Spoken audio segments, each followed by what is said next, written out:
तो दोस्तों इस किस्त की आगाज में सुल्तान अब्दुल हमीद को दिखाया जाता है जिन्होंने अपने सभी बादशाहों को बुलाया होता है। सुल्तान अब्दुल हमीद बोलना शुरू करते हैं और कहते हैं कि जैसा कि आपने सुना है हमने स्कूल खोला है जो कि यतीम बच्चों के लिए बहुत कारआमद साबित होगा। स्कूल में गरीब और यतीम बच्चों को तालीम दी जाएगी। क्या निसाब तैयार है पाशा? जिस पर पाशा जवाब देते हैं कि जी मेरे सुल्तान। और फिर पाशा तफसील बताना शुरू कर देते हैं। जैसे पहली जमात में हमारे तालिब इल्म अलिफ बे से शुरू करेंगे। इसके बाद वो कुरान पढ़ना, तहरीर करना, उस्मानियों की तारीख, जुग्राफिया, उस्मानी हिसाब किताब और ज्योमेट्री के इसबाब होंगे। यकीनन इसमें हुनर के इसबाब भी शामिल होंगे। और इसी तरह पाशा सुल्तान अब्दुल हमीद को पूरी वजाहत कर देते हैं। पाशा की बात खत्म होने के बाद फवाद अफंदी बोलना शुरू करता है और कहता है आप इफ्तिताही तकरीब में शामिल होना चाहते थे लेकिन आपने इसे मनसूख कर दिया। लेकिन इससे मुतल्लिक अखबारात में मज़ामीन मिलते हैं जिस पर तहसीन पाशा अखबार पकड़कर सुल्तान अब्दुल हमीद को दिखाते हैं। सुल्तान अब्दुल हमीद अखबार पढ़ना शुरू करते हैं जिसमें लिखा होता है कि वो कहते हैं कि हम खौफजदा हैं और इसलिए हम इफ्तिताही तकरीब में शामिल नहीं हो रहे हैं। जिसे पढ़कर सुल्तान गुस्से में आ जाते हैं और वो सभी बादशाहों को जाने का हुक्म देते हैं। यहाँ पर सीन पलटता है और खलील खालिद को दिखाया जाता है। खलील खालिद के पास भी वो अखबार पहुंच चुकी होती है जो कि अभी अभी सुल्तान ने पढ़ी थी। खलील खालिद भी ये पढ़कर बहुत गुस्से में आ जाते हैं और वो हुक्म देते हैं कि तैयार हो जाओ भतीजो, हम हमारे सुल्तान की हिफाजत के लिए जा रहे हैं। जिस पर उस्मान अफंदी बोलना शुरू करते हैं और कहते हैं कि हमारे सुल्तान इफ्तिताही तकरीब में नहीं जा रहे। जिस पर तातार साहब बोलते हैं वो इस खबर से पहले की बात थी उस्मान, इस खबर के बाद हमारे सुल्तान स्कूल के इफ्तिताह के लिए जाएंगे, वो जाने से हरगिज इनकार नहीं करेंगे। जिस पर खलील खालिद बोलना शुरू करते हैं और कहते हैं हमारा फर्ज है कि हम इन कातिलों को खत्म कर दें जो हमारे सुल्तान के साथ ऐसा करना चाहते हैं। ये कहकर खलील खालिद बंदरगाह की तरफ रवाना हो जाते हैं। यहाँ पर सीन पलटता है और एडवर्स जारस को दिखाया जाता है जो कि गारों से कह रहा होता है कि आज आने वाले जहाज के साथ एक खास राइफल आ रही है, इसे मेरे पास ले आओ, जितने चाहे अपने साथ आदमी ले जाओ। जिस पर गारो भी बंदरगाह के लिए रवाना हो जाता है। यहाँ पर सीन पलटता है और शहनाज खातून को दिखाया जाता है जो कि जहर बना रही होती है। तभी वहाँ फवाद अफंदी भी आ जाता है और आके कहता है कि मैंने सुना है कि तुम्हारे कमरे में पानी जमा हो गया। मुझे हैरत हुई कि तुम्हें किसी और कमरे में ले गए और पूछता है कि क्या तुम ठीक हो? जिस पर शहनाज जवाब देती है कि नहीं मैं ठीक नहीं हूँ, मैं अब और भी खतरनाक हूँ, मैं सो नहीं सकी यहाँ तक कि सुबह हो गई। जिस पर फवाद कहता है क्यों, ये कमरा भी बुरा नहीं है। जिस पर शहनाज कहती है ये कमरे की वजह से नहीं है, बेदार सुल्तान की वजह से है, वो मुझे तकलीफ पहुँचाती है और चली जाती है। पानी भर जाने वाला मसला भी उसी ने खड़ा किया, वो हमेशा मेरे बारे में मशकूक रहती है, शायद अब्दुल हमीद ने उसे तुम्हारे बारे में बताया हो। अपने शोहर को जगह देने के लिए इसने मेरे कमरे की तलाशी ली होगी। जब मैं पहुंची तो मेरी तमाम चीजें राहदारी में मुंतकिल कर दी गई थी। जिस पर फवाद पूछता है क्या उसे कुछ मिला?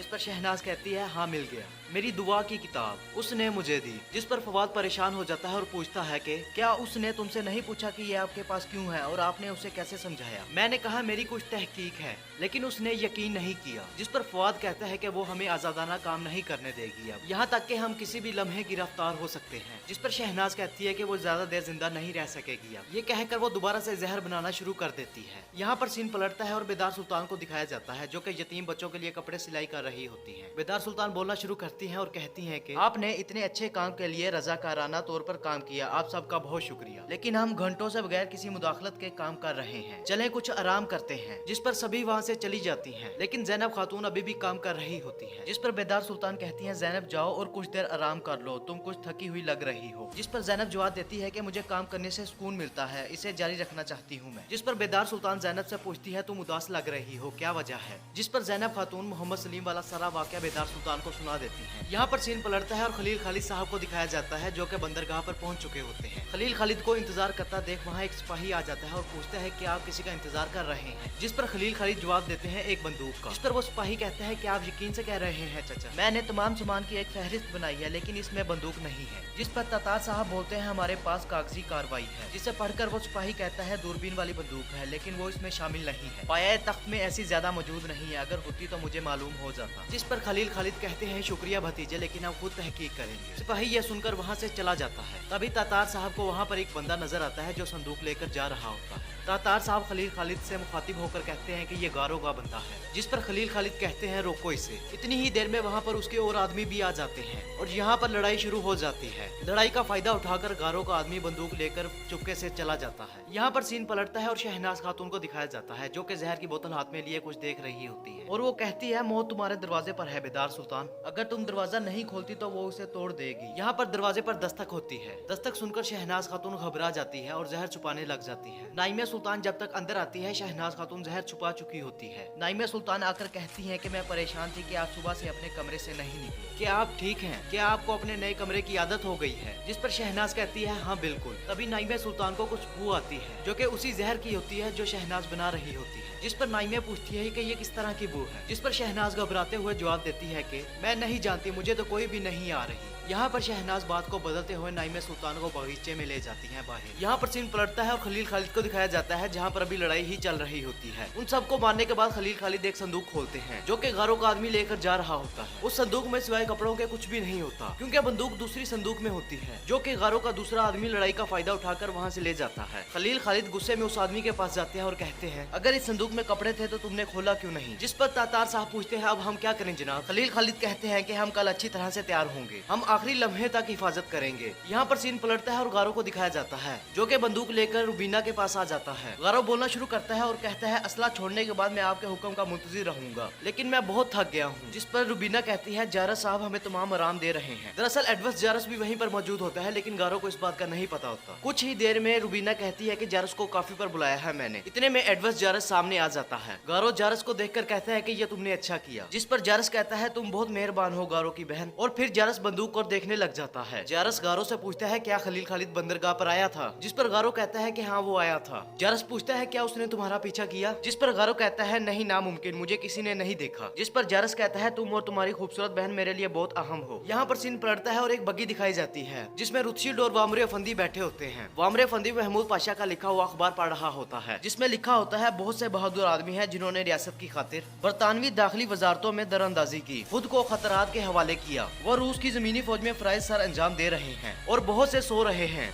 ये सब पोशीदा है लेकिन मैं इन्हें जानता हूँ। मैं इन हीरोज की कहानी को जाहिर करूंगा। जिस पर रुतशील्ड पूछता है महमूद पाशा क्या गद्दार है? क्या वो हमारे लिए काम कर रहा है? वामरे फंदी कहता है कि नहीं। जिस पर रुतशील्ड कहता है तहम जो शख्स गद्दारी करना चाहेगा या गद्दार होगा वो ही ऐसा मजमून लिख सकता है। जिस पर वामरे कहता है जनाब रुतशील्ड ये आदमी गद्दार नहीं है, लेकिन ये जो कुछ लिखता है वो बहरान पैदा करता है। जिस पर रुतशील्ड कहता है कि तुमने ठीक समझा, महमूद पाशा ने ये मजमून तंजीम तक रसाई हासिल करने के लिए लिखा है। जैसा कि उन्होंने लिखा है कि ये तंजीम बहुत अहम है तो वो महमूद पाशा को उठा ले जाएंगे। जिस पर वामरे फंदी कहता है कि मेरे पास एक मंसूबा है। महमूद पाशा ने यह मजमून अपने अरफिया नाम नाफी के साथ लिखा था। अब वो ये जानना चाहेंगे कि यह मजमून अखबार में किसने लिखा। क्या आप लोगों को ये बताने की अहलियत रखते हैं कि यह मजमून महमूद पाशा ने नहीं लिखा बल्कि यह मजमून मैंने लिखा है? जिस पर रुतशील्ड कहता है बिल्कुल, और वो ये मंसूबा सुनकर खुश भी हो जाता है। और यहाँ पर इस किस्त का इख्तिताम हो जाता है। अगर आपको हमारी वीडियो पसंद आई हो तो लाइक और सब्सक्राइब करना मत भूलिएगा। शुक्रिया।